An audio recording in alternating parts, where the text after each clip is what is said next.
కేంద్ర రాష్ట్ర ప్రభుత్వాలు కేంద్ర రాష్ట్ర ప్రభుత్వాలు కనీస వేతనాలు ఇవ్వాలని కేంద్ర రాష్ట్ర ప్రభుత్వాలు పెట్రోల్ డీజిల్ ధరలు పెంచడం కనీస వేతన సవరణ చేయకుండా పెట్రోల్ డీజిల్ ధరలు పెంచడం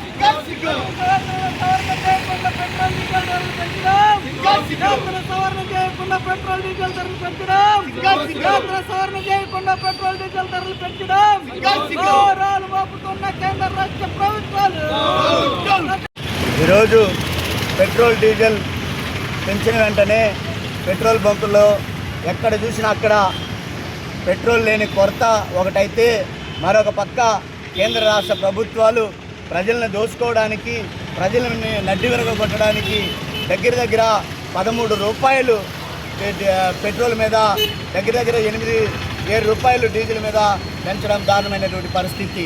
ఈరోజు కూటమి ప్రభుత్వాన్ని అడుగుతా ఉన్నాం, మేమొస్తే పెట్రోల్ ధరలు తగ్గుతాయి, మేమొస్తే డీజిల్ ధరలు తగ్గుతాయి, మేమొస్తే కరెంటు ఛార్జీలు పెంచాం అని చెప్పి కళ్ళబుల్లి మాటలు చెప్పి ఈరోజు ప్రభుత్వంలోకి వచ్చినటువంటి కూటమి ప్రభుత్వం కేంద్రం ఏదైతే ఆడిస్తూ ఉన్నదో, కేంద్రంలో ఏదైతే చట్టాలు చేస్తూ ఉన్నదో ఆ చట్టాలన్నింటినీ కూడా యుద్ధ ప్రాతిపదికన అమలు చేస్తూ కూటమి ప్రభుత్వం చాలా అందరినీ కూడా ఇబ్బందులకు గురి చేస్తూ ఉంది. ఈరోజు మనం చూస్తే ఏదైతే నిత్యావసర సరుకులు ఉన్నాయో నిత్యావసర సరుకులను కూడా పెద్ద ఎత్తున పెంచుతూ ప్రజల మీద భారాన్ని మోపుతున్నటువంటి కేంద్ర రాష్ట్ర ప్రభుత్వాన్ని గద్దెదించడానికి మనం ఎంతైనా ప్రయత్నించాలని చెప్పి సిఐటిగా మేము హెచ్చరించదలుచుకున్నాం. రాబోయే రోజుల్లో పెద్ద ఎత్తున భవిష్యత్తు కార్యాచరణ రూపొందించుకొని రాబోయే కాలంలో పెద్ద ఎత్తున సమ్మెలు ధర్నాలు చేయడానికి కూడా మేము సిద్ధంగా ఉన్నామని చెప్పి సిఐటిగా హెచ్చరిస్తాం. నా పేరు ప్రకాష్, మున్సిపల్ యూనియన్ సిఐటి నగర సహాయ కార్యదర్శి.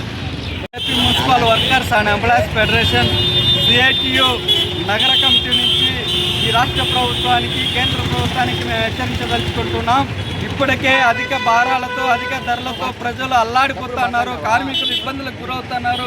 కనీస వేతనం సవరణలు చేయకుండా ఈరోజు పెట్రోల్ డీజిల్ పైన పెద్ద ఎత్తున పన్ను వేసి ప్రజలపైన భారాలు వేస్తున్నారు. ఇది కరెక్ట్ అయిన పద్ధతి కాదని చెప్పేసి మున్సిపల్ యూనియన్గా మేము తెలియజేస్తున్నాం. ఒక పక్క సుప్రీంకోర్టులు, హైకోర్టులు పర్మనెంట్ చేయాలని చెప్పేసి కార్మికుల క్రమబద్ధీకరణ చేయాలని చెప్తూ ఉంటే మీరు ఆ పని పక్కన పెట్టి, వేతన సవరణ పక్కన పెట్టి కార్మికులకు వేతనాలు ఇచ్చే దాంట్లో లోపం చూపిస్తూ చనిపోయినట్టు కార్మికుల కుటుంబాల్లో ఉద్యోగాలు ఇవ్వకుండా, అడిషనల్ కార్మికులకు వేతనాలు పెంచకుండా ఇన్ని సమస్యలు వెంటాడుతూ ఉంటే మళ్ళీ డీజిల్, పెట్రోల్ అన్ని ధరలు పెంచి కార్మికుల పైన, కార్మికుల కుటుంబాల పైన భారాన్ని పెంచుతూ ఉన్నారు.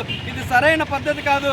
పెంచిన డీజిల్, పెట్రోల్ ధరలని వెంటనే తక్షణమే ఉపసరించుకోవాలని చెప్పేసి AP municipal workers and employees federation CIT అనుబంధంగా మేము డిమాండ్ చేస్తా ఉన్నాం.